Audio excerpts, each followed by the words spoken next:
Good morning and welcome to today's NoorNews Bulletin. We begin with a major development in Hong Kong as activists are found guilty in a landmark security trial, while international leaders unite to condemn new settlement projects in the West Bank. Let's take a look at the day's top stories. 3 prominent Hong Kong activists have been found guilty of inciting others to subvert state power under the city's sweeping national security law. The verdict, delivered today, marks a significant development in the ongoing legal crackdown on pro-democracy figures following the 2020 implementation of the legislation by Beijing. According to reports from the BBC and Al Jazeera, the defendants were accused of organizing and participating in an unofficial primary election in 2020, which authorities characterized as a coordinated attempt to paralyze the government and undermine the city's political stability.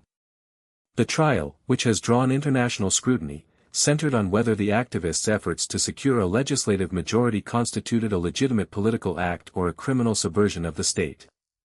Prosecutors argued that the primary was part of a broader scheme to incite unrest and challenge the authority of the central government.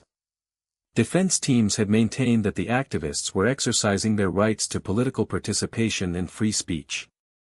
With this conviction, the individuals now face potential sentences ranging from several years to life imprisonment. The case remains a focal point for observers monitoring the evolution of Hong Kong's legal landscape and the narrowing space for political dissent under the current security framework. Kuwait has officially condemned and denounced the ongoing military operations conducted by Israeli occupation forces within the Gaza Strip. In a statement released today, the Kuwaiti government expressed its profound concern regarding the escalation of violence and the subsequent loss of civilian life resulting from these strikes.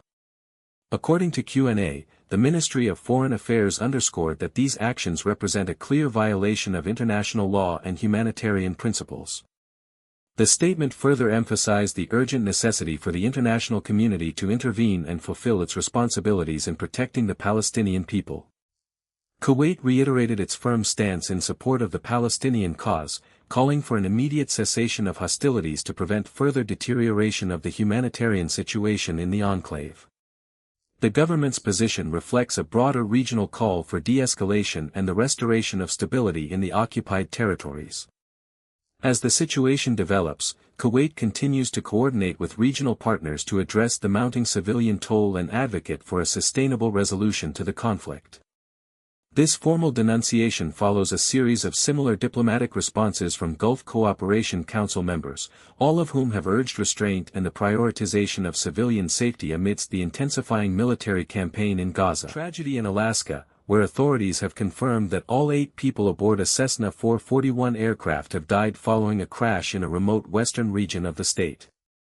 According to CUNA, the aircraft departed from Anchorage on Thursday, heading toward the Cape Newham long-range radar site. The Federal Aviation Administration reported that the plane went down at approximately 12:15 p.m. local time, crashing west of the radar site's airport. Following the incident, the Alaskan Command launched a search and rescue operation to locate the wreckage.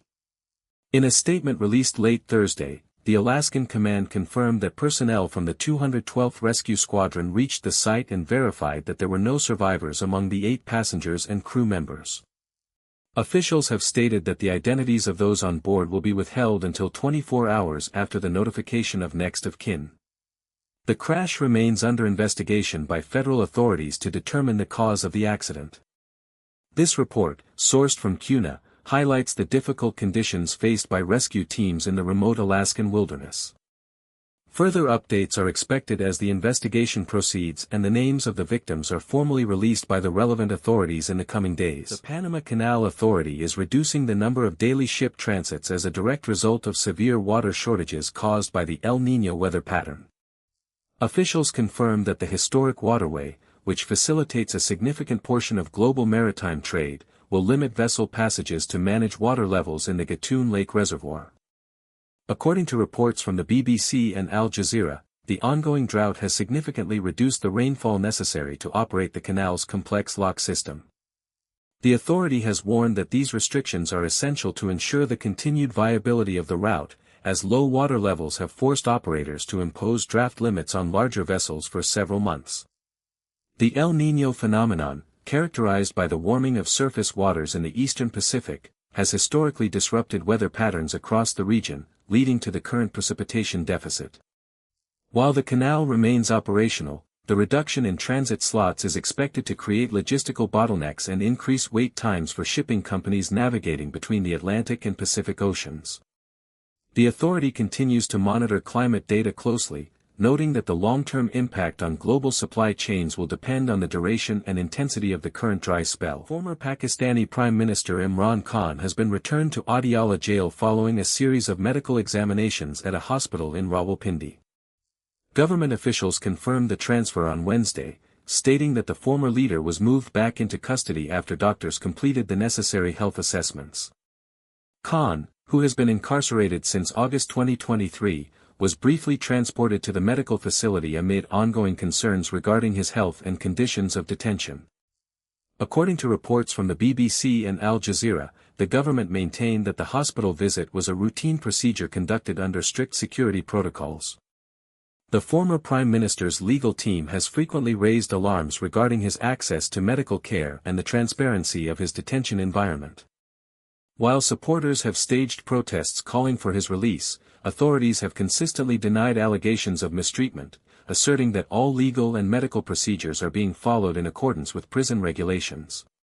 The situation remains a focal point of political tension in Pakistan, as Khan continues to face a multitude of legal challenges spanning corruption, state secrets, and marriage law violations.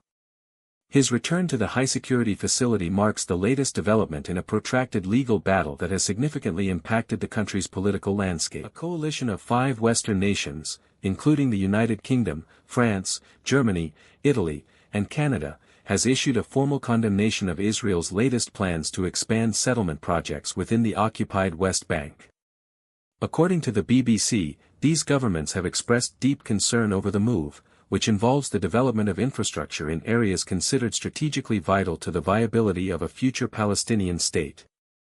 The joint statement highlights growing international frustration regarding the expansion, which critics argue undermines the prospect of a two-state solution and violates international law. The proposed construction projects have drawn significant scrutiny, as they are located in sensitive sectors of the West Bank that have long been the subject of diplomatic contention. While Israel maintains that these areas are essential for security and historical reasons, the participating nations have urged the Israeli government to reverse the decision immediately.